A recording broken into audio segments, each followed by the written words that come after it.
Hintay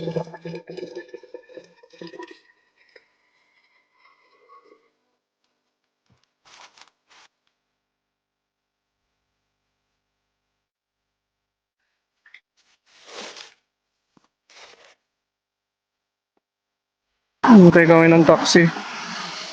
Nag-book tayo sa Grab. Yan, 6 minutes ka. Paliko na dyan, oh.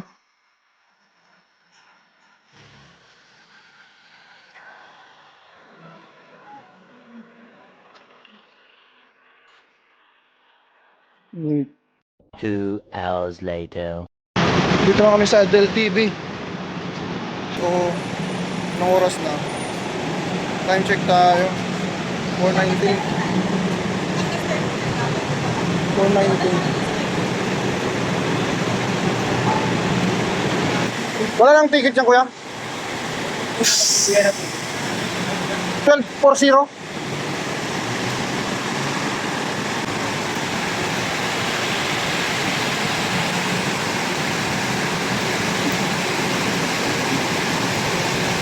IJ.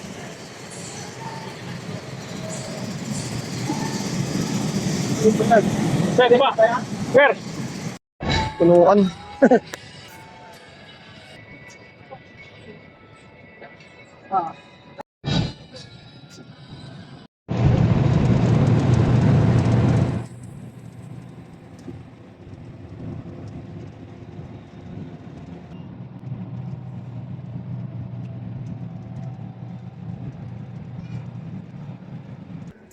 Dito na tayo sa terminal ng Batangas.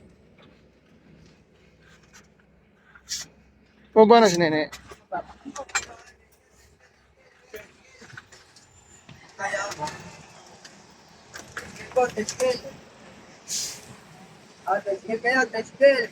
Dito na tayo sa transport terminal ng Batangas.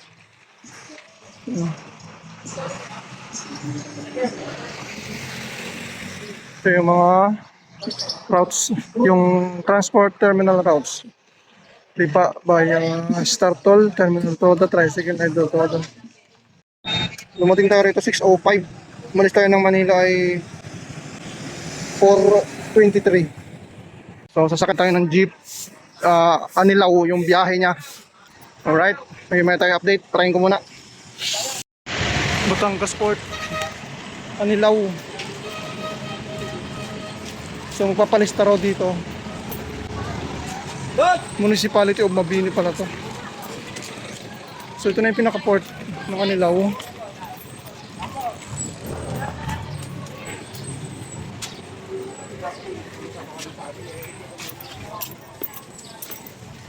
Mahaba pala ng pila rito.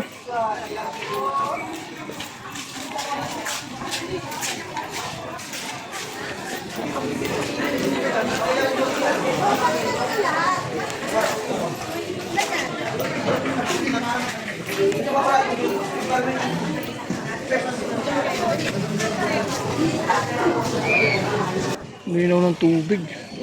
Sarap maligo. Okay yung mga nakatira dito eh, no? Libre ano na sila, swimming. Linaw ng tubig. Mahaba lang yung pila. Kung may dala kayong sasakyan, overnight parking, 150 pesos. So kailangan nyo pumunta sa ticketing area para sa payment. Pag meron kayong service, kaya parking. Ito yung pinaka niya, port ng Anilaw.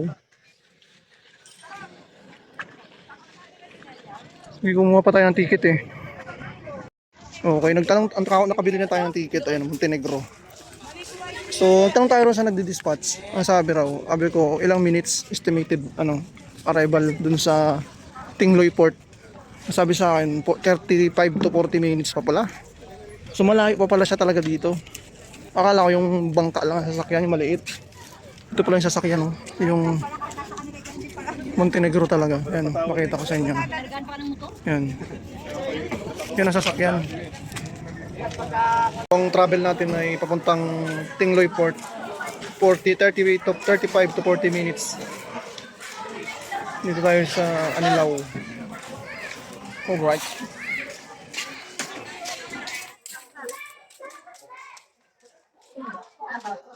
Ito yung ticket natin.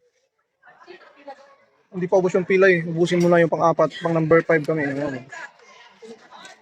Number 4 yung nakapila. May mga Coast Guard din pala ditong bantay.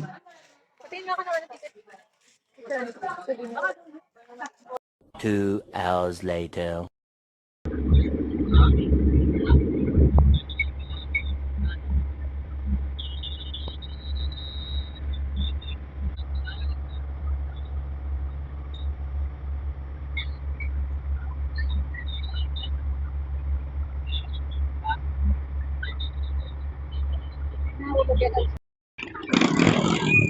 Dito na tayo sa Port of Tingloy.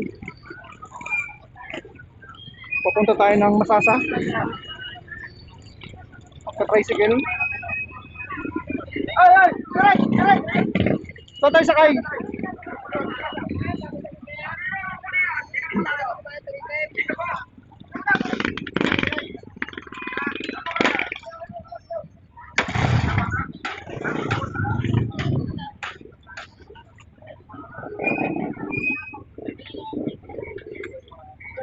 Ano kunin niya? Kabila mo na eh. Papuha ng number para sa tayo. Pila din po ba dyan? May number din pala mga tricycle dito. Sasakay ka ng tricycle, may mga number muna. Hindi ka pwede basta-basta sasakay. Yung may number lang.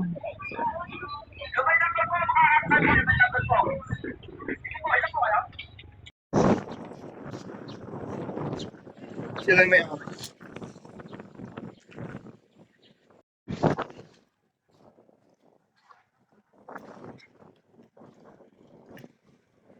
ang ganda ng rock formation to. Rock formation.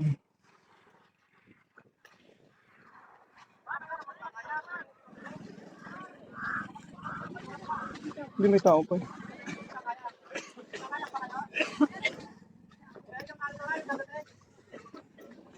Ang ganda ng rock formation na.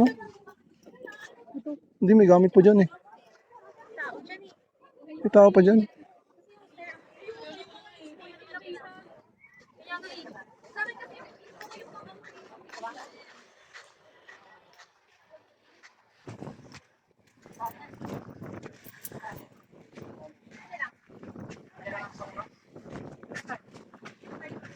Pero palang daan dito pabalik, papunta doon.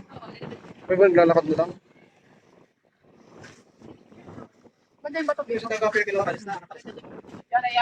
Ganda ng rock formation yan. Mga dinikdikit-dikit.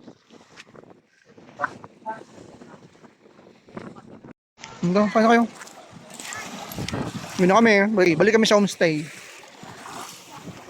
Bukas, lalabas kami doon sa magandang view. Doon kami pupunta sa magandang view bukas. Ngayon, naligo lang kami saglit. Yan, mauna na kayo. Parang may nakaligo. Alam ko yun. Ayaw maligo. Picture lang habol niya. Basta kami naligo na. Suot na kayong best. Pwede hindi na. Nalight bit pa kuya. Oo, maglalagay yun. Ano nila yan? Rules nila yan dito. Oo, bawal na bawal. Dito nga. Yun yung aking sa pumakay lang. Hindi. Kapagalitan sila yan. Galing Huson, papunta rito. Ibinigay naman ng life jacket eh. Kaso tinanggal. Ay, hindi napansin ng bangkero. Ayun, napicturean. Magsuot yung best. Bawal daw ang alin. Yung walang best. Rules kasi yan. Ika, alas na. For safety yan. Ma'am, Mag-base ka na ni. para sa gilid. Ma'am, doon ko sa gilid.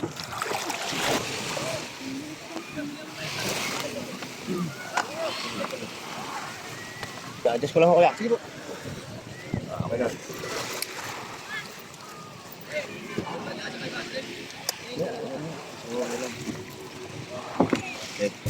Dinidikit na sa bato.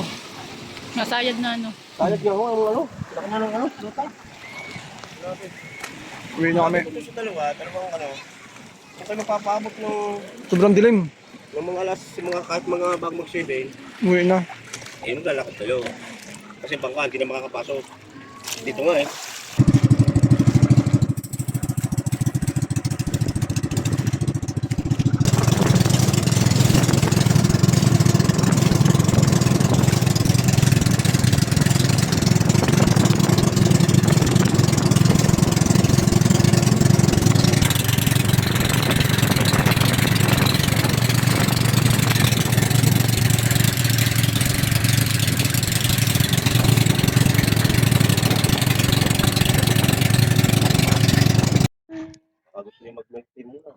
Okay. Dito na kami. Bukas uli. Maaga tayo bukas. Okay na muna. Ano muna.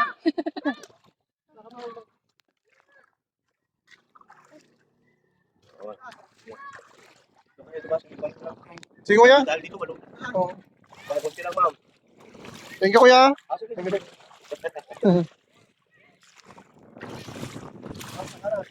Dito tayo, wag dyan. Lumot dyan. Kanina ang daming tubig dito, pero ngayon bato na lahat. Low tide na kasi. Ganito siya mag nag-low tide. Sabi nung nagkalit sa amin si kuya, yung may-ari ng stay house, ang ano doon dito, isang kabahay yung alon pag yung ano habagat. Kayo? Ha? Sobrang low tide no.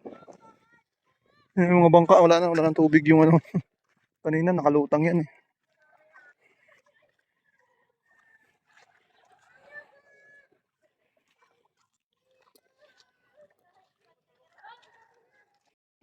Ito pala yung tinuluyan namin dito mga katatay mo to. So isang bahay to, dito 3 kwarto. Dito kami, meron din couple doon, meron din ditong couple. So 3 kwarto. Tapos may CR, may lutuan, ayan, may rep. Nagsasayang ako ngayon. Parating lang namin eh. So yan yung bahay na stay house na tinuluyan namin dito sa ano, San Jose, Batangas. Nag-ihaw ako ng talong. Tapos ano ako ng pork chop, mag-ihaw. Yan ang hapunan namin. So yung bayad dito yung tanong anak ko, 1.7.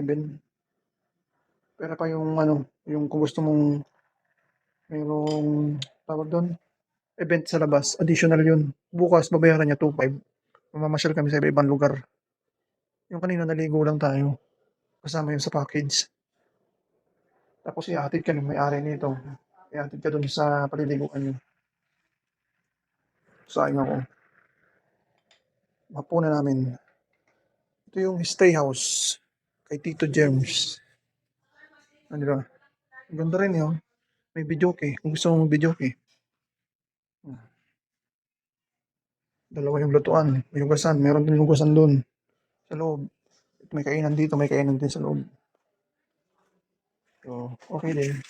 Sa 1.7. Tapos meron pa rito. Daanan. Ewan ko saan to. Kapitbahay pala yan. Tagusan lang dito yung mga bahay. Ito tayo ng talong. Tapos pork chop.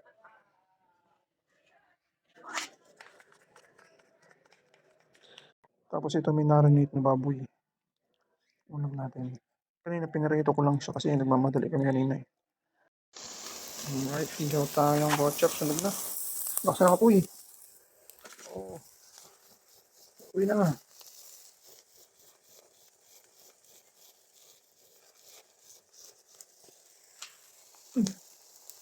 Uwi na. Sunog na. Sunog na. Oh, guys. Lakas na kapoy. Ay, lakas na kapoy. Ulam for today's. Inihaw na talong tsaka itlog na pula. Pork chop. Nakakangkok na itong dalawa na ito eh. Ginawa ko photographer. Ang galing. Practice na kayo ah. Saan yung anong tsara? Kami tayo. Kamay tayo. Oo, yung Okay. Yan. gamo yung kuko ko. Ano, may extension. Bakit din yung ganyan? Ano ba? Alam mo ba nung bata kayo, kung pinapadente sa inyo, minsan pa nauusan nyo ng pera na tinutong na bigas? Masustansya yun. Kaping bigas, tawag yun. Ano yung paan ay? Kaping bigas. Nakadamit, naka-shirt, naka-duster siya, pero nakakasaba.